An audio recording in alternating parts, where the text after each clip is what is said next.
ਅਗਲੀ ਜਿਹੜੀ ਹਰਜੋਤ ਸਿੰਘ ਜੀ ਗੱਲ ਕਰੀਏ, ਜਿਹੜਾ ਚਰਚ ਦੇ ਵਿੱਚ ਪ੍ਰੋਟੈਸਟ ਕੀਤਾ ਗਿਆ ਸੀ, ਉਹ ਮੁੱਦਾ ਹੁਣ ਬਹੁਤ ਜ਼ਿਆਦਾ ਭਖ ਚੁੱਕਾ ਆ। ਜੀ। Department of justice the civil rights the chief Harmeet Dhillon, ਉਹਨਾਂ ਨੇ ਜਿਹੜਾ CNN ਦੇ ਉੱਤੇ ਪਹਿਲੋਂ ਕੰਮ ਕਰਦਾ ਸੀ ਡੌਨ ਲੈਮਨ, ਜੋ ਕਿ ਜੀ। ਇਸ ਐਂਟੀ ਆਈਸ ਪ੍ਰੋਟੈਸਟ ਨੂੰ ਚਰਚ ਦੇ ਅੰਦਰੋਂ ਕਵਰ ਕਰ ਰਿਹਾ ਸੀ, ਉਹਦੇ ਖਿਲਾਫ ਖਾਸਾ ਜਿਹੜਾ ਉਹ ਬੋਲੇ ਆ। ਉਹ ਕਹਿੰਦੇ ਵੀ ਇਹ ਜਿਹੜੇ ਐਂਟੀ ਆਈਸ ਪ੍ਰੋਟੈਸਟਰਸ ਆ, ਉਹਨਾਂ ਨੇ ਜਿਹੜੀ ਸੰਡੇ ਸਰਵਿਸ ਆ ਉੱਥੇ ਚੱਲ ਰਹੀ ਸੀ ਸੇਂਟ ਪਾਲ, ਇਹੀ ਸੇਮ ਸ਼ਹਿਰ ਜਿੱਥੇ ਆ ਹਮੌਂਗ ਬੰਦੇ ਦੀ ਆਪਾਂ ਹੁਣੇ ਗੱਲ ਕਰਕੇ ਹਟੇ ਆ, ਵੀ ਉੱਥੇ ਜਿਹੜੀ ਇਹ ਸਰਵਿਸ ਨੂੰ ਇਹਨਾਂ ਨੇ ਵਿਘਨ ਪਾਇਆ ਆ। ਇਹਨਾਂ ਪ੍ਰੋਟੈਸਟਰਸ ਦੇ ਉਲਟ ਵੱਡੀ ਜਿਹੜੀ ਕਾਰਵਾਈ ਕੀਤੀ ਜਿਹੜੀ ਉਹ ਜਾਵੇਗੀ। ਉਸੇ ਦਰਮਿਆਨ ਜਸਟਿਸ ਡਿਪਾਰਟਮੈਂਟ ਨੇ ਕਿਹਾ ਵੀ ਉਹ ਪਰਸਿਊ ਕਰਨਗੇ ਚਾਰजेस ਇਸ ਪ੍ਰੋਟੈਸਟ ਦੇ ਨਾਲ ਸੰਬੰਧਿਤ ਲੋਕਾਂ ਦੇ ਉਲਟ। ਉਹਨਾਂ ਨੇ ਸਿਵਲ ਰਾਈਟ ਡਿਵੀਜ਼ਨ ਨੇ ਕਿਹਾ ਵੀ ਇਹ ਧਾਰਮਿਕ ਆਜ਼ਾਦੀ ਦੇ ਵਿੱਚ ਸਿੱਧਾ ਖਲਲ ਇਹਨਾਂ ਲੋਕਾਂ ਦੇ ਦੁਆਰਾ ਪਾਇਆ ਗਿਆ ਹੈ। ਇੱਕ ਇੰਟਰਵਿਊ ਕੀਤੀ ਹੈ ਕੰਜ਼ਰਵੇਟਿਵ ਇਨਫਲੂਐਂਸਰ ਬੈਨੀ ਜੌਨਸਨ ਦੇ ਨਾਲ, ਜਿਸ ਦੇ ਵਿੱਚ ਢਿੱਲੋਂ ਨੇ ਜਿਹੜਾ ਉਹ ਕਿਹਾ ਆ ਵੀ ਜਿਹੜਾ ਜਰਨਲਿਜ਼ਮ ਆ ਉਹ ਤੁਹਾਡੇ ਲਈ ਸ਼ੀਲਡ ਨਹੀਂ ਬਣੂਗਾ ਕ੍ਰਿਮੀਨਲ ਕੌਨਸਪੀਰੇਸੀ ਤੋਂ ਬਚਣ ਦੀ ਜਿਹੜੀ ਉਹ ਖਾਤਰ। ਢਿੱਲੋਂ ਹੋਣਾ ਨੇ ਕਿਹਾ ਵੀ ਡੌਨ ਲੈਮਨ ਖੁਦ ਜਿਹੜਾ ਉਹ ਆ ਕੇ ਕਿਹਾ ਆ ਵੀ ਕਹਿੰਦਾ ਵੀ ਉਹ ਮੈਨੂੰ ਪਤਾ ਸੀਗਾ ਵੀ ਅੰਦਰ ਕੀ ਜਿਹੜਾ ਉਹ ਹੋਣ ਵਾਲਾ ਆ, ਤੇ ਉਹ ਤਾਂ ਵੀ ਉਸ ਫੈਸਿਲਿਟੀ ਦੇ ਵਿੱਚ ਗਿਆ ਤੇ ਉੱਥੇ ਜਾ ਕੇ ਜਰਨਲਿਜ਼ਮ ਕਹਿੰਦਾ ਵੀ ਇਹਨੇ ਸ਼ੁਰੂ ਕਰ ਦਿੱਤਾ। ਪਰ ਕਹਿੰਦੇ ਵੀ ਇਹ ਕ੍ਰਿਮੀਨਲ ਕੌਨਸਪੀਰੇਸੀ ਦਾ ਪਾਰਟ ਜਿਹੜਾ ਉਹ ਹੈਗਾ ਆ। ਸੋ ਢਿੱਲੋਂ ਉਹਨਾਂ ਨੇ ਇਹ ਕਨਫਰਮ ਤਾਂ ਨਹੀਂ ਕੀਤਾ ਵੀ ਜਸਟਿਸ ਡਿਪਾਰਟਮੈਂਟ ਲੈਮਨ ਦੇ ਉਲਟ ਚਾਰजेस ਪਾਰਟਿਕੂਲਰਲੀ ਲਾਉਣਗੇ ਜਾਂ ਨਹੀਂ, ਪਰ ਇਸ ਐਂਟੀ ਆਈਸ ਪ੍ਰੋਟੈਸਟ ਦਾ ਮੇਨ ਜਿਹੜਾ ਚਿਹਰਾ ਇਸ ਜੋ ਚਰਚ ਦੇ ਵਿੱਚ ਵਾਪਰਿਆ, ਉਹਦੇ ਲਈ ਡੌਨ ਲੈਮਨ ਜਿਹੜਾ ਉਹ ਬਣ ਗਿਆ।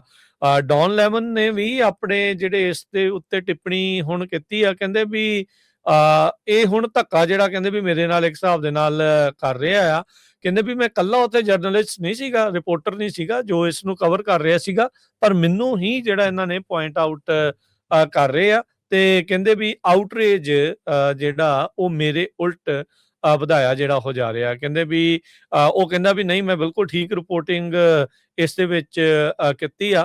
ਕਹਿੰਦੇ ਵੀ ਅਫਸੋਸ ਦੀ ਗੱਲ ਇਹ ਆ ਵੀ ਜਿਸ ਮਾਮਲੇ ਤੋਂ ਬਾਅਦ ਦੇ ਵਿੱਚ ਲੋਕ ਸੜਕਾਂ ਦੇ ਉਤਰੇ ਆ, ਉਸ ਦੀ ਇਨਵੈਸਟੀਗੇਸ਼ਨ ਕਰਨ ਤੋਂ ਇਹ ਡਿਪਾਰਟਮੈਂਟ ਜਿਹੜਾ ਉਹ ਇਨਕਾਰੀ ਹੋਇਆ ਪਿਆ ਆ। ਕਹਿੰਦੇ ਵੀ ਜਿਹੜੀ ਰਨੇ ਨਿਕੋਲ ਗੁੱਡ ਦੀ ਮੌਤ ਹੋਈ ਆ, ਜੋ ਗੋਲੀਆਂ ਦੇ ਨਾਲ, ਆਈਸ ਦੀ ਗੋਲੀਆਂ ਦੇ ਨਾਲ ਜਿਸ ਦਾ ਮੌਤ ਹੋਈ ਆ, ਵੀ ਉਸ ਦੀ ਇਨਵੈਸਟੀਗੇਸ਼ਨ ਕਰਨ ਤੋਂ ਇਹ ਟੋਟਲੀ ਭੱਜੇ ਹੋਏ ਨੇ। ਤੇ ਪਰ ਕਹਿੰਦੇ ਵੀ ਇਹ ਹੁਣ ਐਂਟੀ ਆਈਸ ਜਿਹੜੇ ਪ੍ਰੋਟੈਸਟ ਆ, ਜਿਹੜਾ ਖਾਸ ਕਰਕੇ ਹੁਣ ਇਹ ਚਰਚ ਵਾਲਾ ਹੋਇਆ, ਇਸ ਦੇ ਵਿੱਚ ਇਸ ਨੂੰ ਇਹਨਾਂ ਨੇ ਹੁਣ ਮੁੱਦਾ ਜਿਹੜਾ ਆ ਉਹ ਵੱਡਾ ਬਣਾ ਲਿਆ ਆ। ਸੋ ਕਿਸੇ ਵੀ ਜਿਹੜਾ ਹਰਜੋਤ ਸਿੰਘ ਜੀ, ਆਪਾਂ ਜੇ ਦੇਖਿਆ ਜਾਵੇ ਤਾਂ ਕਿਸੇ ਵੀ ਧਾਰਮਿਕ ਥਾਂ ਦੇ ਵਿੱਚ ਇਸ ਤਰੀਕੇ ਦਾ ਜਿਹੜਾ ਵਿਘਨ ਪਾਉਣਾ ਟੋਟਲੀ ਗਲਤ ਆ। ਤੁਸੀਂ ਆਈਸ ਦੇ ਉਲਟ ਜਾਂ ਕਿਸੇ ਵੀ ਪ੍ਰਸ਼ਾਸਨ ਦੇ ਉਲਟ ਪ੍ਰੋਟੈਸਟ ਕਰਨਾ ਆ, ਉਹ ਕਰੋ। ਉਹ ਆਪੋ ਆਪਣੀਆਂ ਜਿਹੜੀਆਂ ਥਾਵਾਂ ਹੁੰਦੀਆਂ ਆ, ਕਿਸੇ ਦੀ ਧਾਰਮਿਕ ਆਜ਼ਾਦੀ ਦੇ ਵਿੱਚ ਜਿਹੜਾ ਵਿਘਨ ਪਾਉਂਗੇ ਤਾਂ ਉਸ ਦਾ ਜਿਹੜਾ ਖਾਮਿਆਜ਼ਾ ਆ ਉਹ ਤੁਹਾਨੂੰ ਭੁਗਤਣਾ ਜਿਹੜਾ ਉਹ ਪਊਗਾ। ਪਰ ਇੱਥੇ ਜਿਹੜਾ ਹੁਣ ਪੱਤਰਕਾਰ ਆ, ਇਹ ਕਹਿੰਦਾ ਵੀ ਮੈਨੂੰ ਇਸ ਪੂਰੇ ਪ੍ਰੋਟੈਸਟ ਦਾ ਇੱਕ ਫੇਸ ਜਿਹੜਾ ਉਹ ਬਣਾ ਕੇ ਪੇਂਟ ਕਰਕੇ ਜਿਹੜਾ ਉਹ ਪੇਸ਼ ਕੀਤਾ ਜਾ ਰਿਹਾ ਆ। ਮੈਂ ਮਹਿਜ ਕਹਿੰਦਾ ਵੀ ਉੱਥੇ ਰਿਪੋਰਟਿੰਗ ਹੀ ਜਿਹੜਾ ਉਹ ਕਰ ਰਿਹਾ ਸੀ। ਪਰ ਢਿੱਲੋਂ ਹੋਣੀ ਕਹਿੰਦੇ ਵੀ ਨਹੀਂ, ਇਹਨੂੰ ਪਤਾ ਸੀ। ਇਹ ਇਨਫੈਕਟ ਕਹਿ ਸਕਦੇ ਹਾਂ ਵੀ ਬਗੈਰ ਕਹੇ ਉਹ ਕਹਿਣ ਦੀ ਕੋਸ਼ਿਸ਼ ਕਰ ਰਹੇ ਆ ਵੀ ਇਸ ਪੂਰੀ ਕੌਨਸਪੀਰੇਸੀ ਦੇ ਵਿੱਚ ਇਹ ਨਾਲ ਕਿਤੇ ਨਾ ਕਿਤੇ ਸ਼ਾਮਲ ਰਿਹਾ ਹੈਗਾ। ਜੀ। ਸੋ ਇੱਥੋਂ ਜਿਹੜੀ ਜਸਟਿਸ ਡਿਪਾਰਟਮੈਂਟ ਤੋਂ ਹਰਮੀਤ ਕੌਰ ਢਿੱਲੋਂ ਹੋਣੀ ਆ, ਉਹਨੇ ਵੀ ਕਲੀਅਰ ਕੀਤਾ ਹੈ ਵੀ ਕਿਸੇ ਵੀ ਧਾਰਮਿਕ ਜਗ੍ਹਾ ਦੇ ਉੱਤੇ ਆਪਾਂ ਇਹ ਜਿਹੜੇ ਇੱਦਾਂ ਦੇ ਪ੍ਰੋਟੈਸਟ ਆ ਉਹ ਆਪਾਂ ਨਹੀਂ ਹੋਣ ਦੇਵਾਂਗੇ ਫਿਊਚਰ ਦੇ ਵਿੱਚ। ਨੈਕਸਟ ਸੰਡੇ ਕਹਿੰਦੀ ਕੋਈ ਇੱਦਾਂ ਦੀ ਚੀਜ਼ ਜਿਹੜੀ ਵਾਪਰੂਗੀ, ਕੋਈ ਵੀ ਧਾਰਮਿਕ ਜਗ੍ਹਾ ਹੋਵੇ। ਵੈਸੇ ਧਾਰਮਿਕ ਜਗ੍ਹਾ ਤੇ ਨਹੀਂ ਵੀ ਹੋਣਾ ਚਾਹੀਦਾ ਹੈਗਾ ਇੱਦਾਂ ਦਾ, ਪਰ ਲੈਮਨ ਨੂੰ ਜ਼ਰੂਰ ਪਤਾ ਸੀ ਕਿਉਂਕਿ CNN ਦਾ ਇਹ ਟੌਪ ਨੋਚ ਪੱਤਰਕਾਰ ਆ। ਕਿਸੇ ਟਾਈਮ ਰਿਹਾ, ਹੁਣ ਤਾਂ ਨਹੀਂ ਉੱਥੇ ਕਰਦਾ, ਉਹ ਤਾਂ ਫ੍ਰੀਲਾਂਸਰ ਹੀ ਆ।